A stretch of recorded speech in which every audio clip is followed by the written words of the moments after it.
Corporate పాఠశాలలకు ధీటుగా ప్రభుత్వ పాఠశాలలను తీర్చిదిద్దనున్నట్లు మానవ వనరుల శాఖ మంత్రి గంటా శ్రీనివాసరావు తెలిపారు.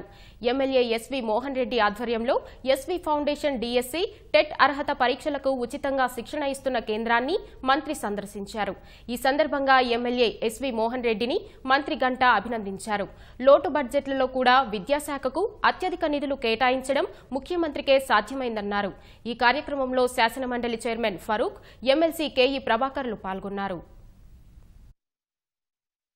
ఆంధ్రప్రదేశ్లో ఉన్న అన్ని ప్రభుత్వ పాఠశాలల్లో కూడా 45,000 పైగా ఉన్న పాఠశాలల్లో ఎక్కడా ఎటువంటి ఇన్ఫ్రాస్ట్రక్చర్ డెఫిషియన్సీ ఉండకూడదని చెప్పని 4,855 కోట్ల రూపాయలు తోటి క్లాస్ రూమ్స్ కావచ్చు, ఫర్నిచర్ కావచ్చు, టాయిలెట్స్ కావచ్చు, ల్యాబ్స్ కావచ్చు, లైబ్రరీ బిల్డింగ్స్ కావచ్చు, కిచెన్ సెట్స్ కావచ్చు, అన్ని కూడా మొత్తం 100% అన్ని స్కూల్స్ లో కూడా ఇన్ఫ్రాస్ట్రక్చర్ ఏర్పాటు చేస్తా ఉన్నాం.